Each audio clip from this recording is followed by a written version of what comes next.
I want to know when you to give me a date so I can whoop this guy's ass for calling me out. This is amazing. I'm Tito Ortiz, former UFC light heavyweight champion, UFC Hall of Famer. I'm a father. I'm a businessman. I could be your best friend or your worst nightmare. I am the Huntington Beach bad boy. Welcome to my world. Unscripted, undisputed, and uncaged.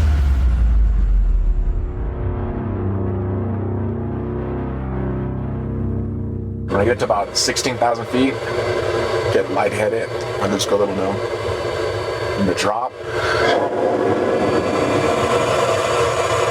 it's like when you drop on an airplane, you gotta clear your ears out.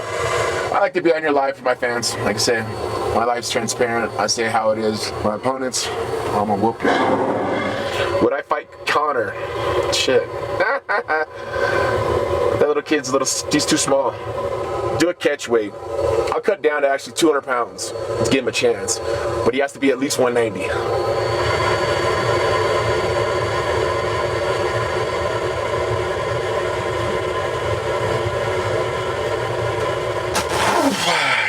I can't hold my breath. I get me lightheaded. Subscribe and share. Thank you, fans. I love you. Appreciate your support. So we just got back from CVAC. I got a little bit of chill time. So I want to give you guys a little sneak peek of some of my prized possessions that I had through my home. It was against Chael Sonnen. January 21st, 2017, Jacob walked out with me for the first time.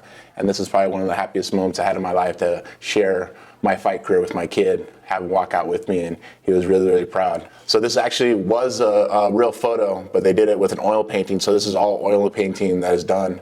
And the artist did an amazing job with it. It was a gift from, like I said, from my friend JT. He did a really good job of getting the right artist to do the right artwork the right way with a meaning that meant the world to me.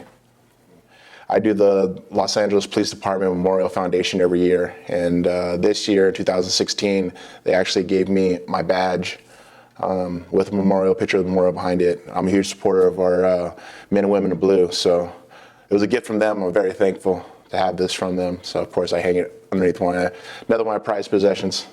Another one, actually, icon, People's Champ, Tito Ortiz. This icon edition that Fighters Only magazine did, and I was able to get this from the company. The photo they picked is perfect, my big ass head. There's no one in the world that has a head the size of mine. The greatest of all time, Muhammad Ali. I got an opportunity to actually meet him, and I took a picture of a jab and a jab against him at the Bellagio when they had K1 there. So when I purchased this, all the money went to the Los Angeles Police Department Memorial for all the fallen police to take care of their families and so forth. So I paid $8,000 for it, but it was worth every penny. Float like a butterfly, sting like a bee, Muhammad Ali. Well, here's one of my other prized possessions, 2016, of course, at the Los Angeles Police Department Memorial. This was on auction for our president, who just became president at that time. So it's an autograph of Crippled America, how he's gonna make America great again. And of course, I worked for Donald Trump back in 2005 on A Celebrity Apprentice, and I just loved his attitude. I loved the way he was. He was very personable. He was a really cool guy, awesome guy, businessman, of course. He came to one of my fights when I fought Lyoto Machida. He said he was going to be there, and he was there. I've had other celebrities say they're going to be there, but they never showed up. I even had tickets and plane flights for him. They never showed up, but Donald Trump, Eric Trump, and Donald Trump Jr. showed up in full support. I didn't win the fight, but they still showed the support. They came backstage after, and it was great. Mike Tyson, this is when he knocked out Michael Spinks. I think it was in 23 seconds. It says Sweet Dreams on it. I listened to some of the stuff that Mike Tyson would say when he'd walk out to the ring, and he would say he'd have fear in his body, and he would really feel like just crying on the way out. And by the time he stepped into the ring, the fear was all gone. The fear was completely gone. I throw up, I cry, I'm very emotional, but when it's time to step into the cage and fight, I feel like I'm invincible. And that's the way I've always felt when I fight. And I take a lot of same feeling that Mike Tyson has when he fought. I mean, I go out there trying to kill a guy, and I'll never lose eye contact. I'll always look at a guy. I'll never look away. And the first person who looks away, usually the person who loses. So last year, I was on Mike Tyson's podcast. You guys can check it out. Go online. And you never know. Mike, if you get some free time, maybe come on YouTube. Tell me what it's like to be a championship fighter. Because I know all my viewers want to know from your eyes. So each one of these are rankings all the way up to star, gold star, silver star. But I got this from the 242nd Wounded Warrior Battalion birthday ball. I was the honoree, and they gave this to me as a gift. Of course, this is my living room, because this, I mean, if it wasn't for our troops, we wouldn't live the life we have now. One of the guys I look up to through my whole career, Hulk Hogan.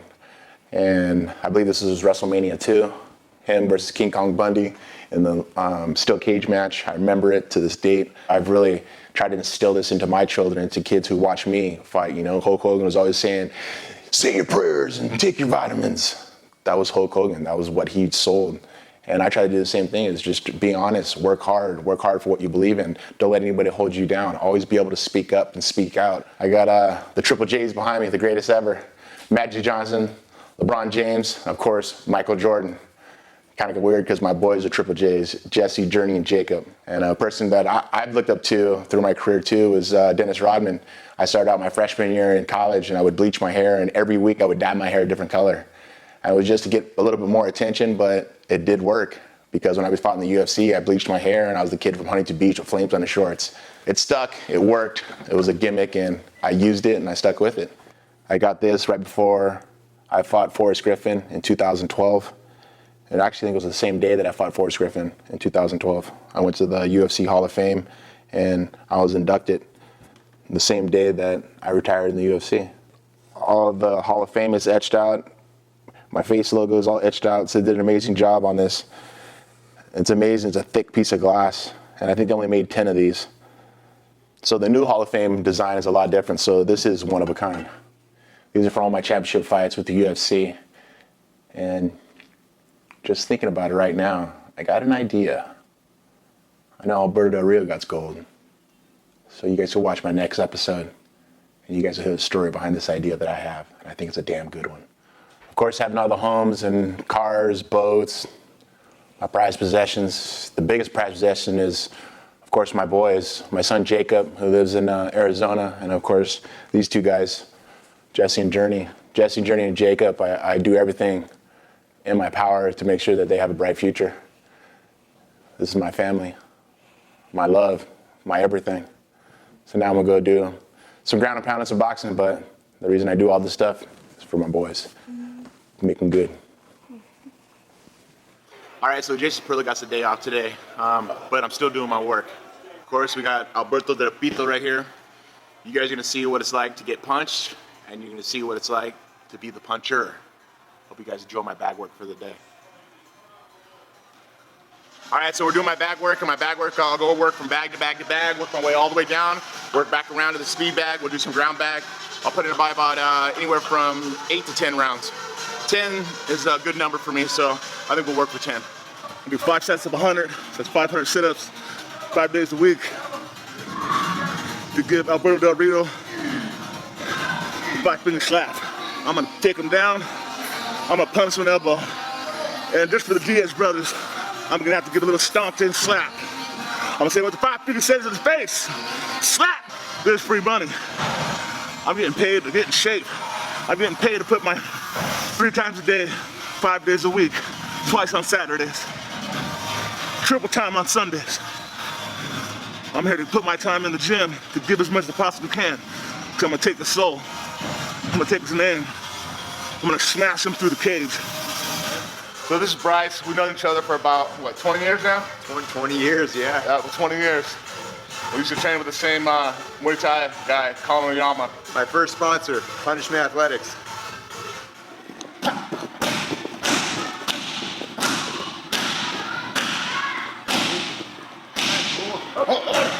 You know, we always gotta surprise the guys with some leg kicks or head kicks. You never know what I'm gonna come at you with.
I know I'm punching good when I do that. Yeah.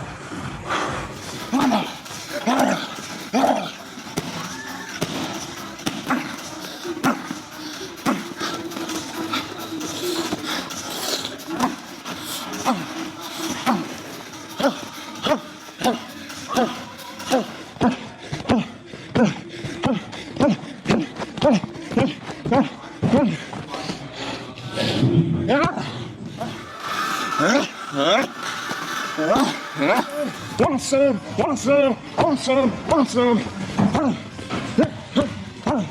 This is where a fight's gonna end. It's gonna be on top of him, blasting through his head. Try to take his soul. I already have his soul. Take his heart. Take it away from him. See what he wants from this. He wants to get famous. WWE wasn't enough for him. I'm gonna make him famous. Elbows.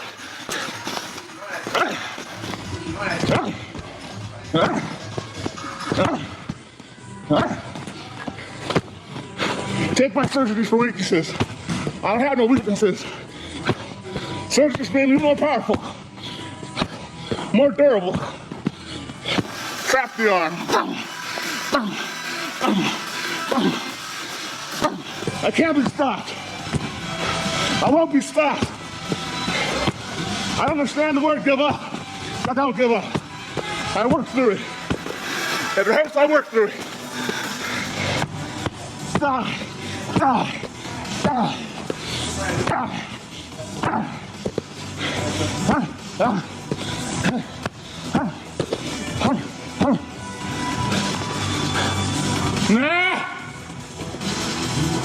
Trying to kill. If I want my hand raised, I gotta work for it. I don't care what Alberto Del Rio brings to the table. Wanna know what I bring to the table? Tito Ortiz, pure punishment, baby. That's how we work. All right, so that's the day. Doing bag work. I exerted myself as much as possible. I got to beat up Alberto Del Pito. This is exactly what the dummy's gonna be like. Gonna smash him easy. Next step you guys will see, we're on my way to New York for press tour. Hope you guys enjoyed this episode. Wait until next week though. We're getting bigger, better, and better. And Alberto, you can subscribe too, because I guarantee you, you're not gonna remember the fight.